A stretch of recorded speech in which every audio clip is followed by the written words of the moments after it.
বলছে তোমরা যদি ঢাকায় যাও তোমাদেরকে বাঙালি বানিয়ে ফেলা হবে। তোমরা বাঙালি হতে চাও তাহলে ঢাকায় যাও, ফরিদপুরের ডাকে যাও, টাইসিগড়ের ডাকে যাও, সিএসপি সম্প্রীতি জোটের ডাকে যাও, বাঙালি যদি হতে চাও। আর যদি বাঙালি হতে না চাও তাহলে আমাদের কথা শোনো, যাইও না ঢাকায়। আমাদের ডাকে সাড়া দিয়ে নিজের জীবনের ঝুঁকি দিয়ে এখানে যারা যে কজন দাঁড়িয়েছেন আমরা আদৌ জানি না ওইখানে গিয়ে একদিন বাঁচতে পারবো, 2 দিন বাঁচতে পারবো, নাকি 1 বছর বাঁচতে পারবো।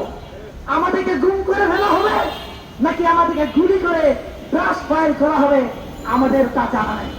তারপরও আমরা ভেবেছি আমরা আদিবাসী উপজাতি বিতর্কে যাব না, আদিবাসী বিতর্কে আসি।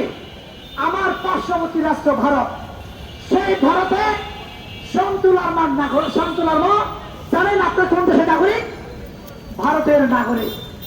ভারতের তার বাড়ি আছে, ভারতের তার সব কিছু আছে, এবং মাসে 2 বার করে গিয়ে ওখানে এবং ইসরায়েলের গোয়েন্দা সংস্থার সাথে মিটিং করে পাহাড়কে কিভাবে বিচ্ছিন্ন করা যায়, এই পাহাড়ের শিক্ষিত সমাজকে কিভাবে বিভ্রান্ত পথে নিয়ে যাওয়া যায়, এটা ওখানে গিয়ে মিটিং করে।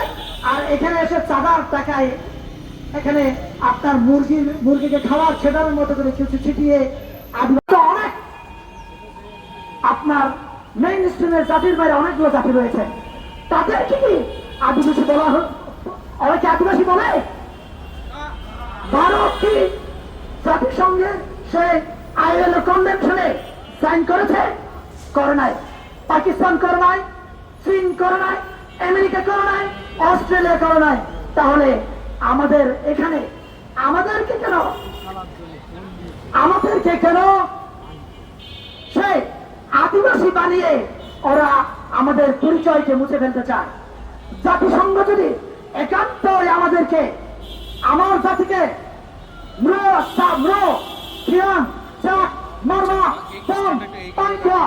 এই পরিচয় যদি আমাদের অস্তিত্ব টিকিয়ে রাখতে চান, তাহলে কেন আপনি আমাদেরকে এইভাবে এই পরিচয় বেঁচে থাকার জন্য আপনারা টাকা দেন না?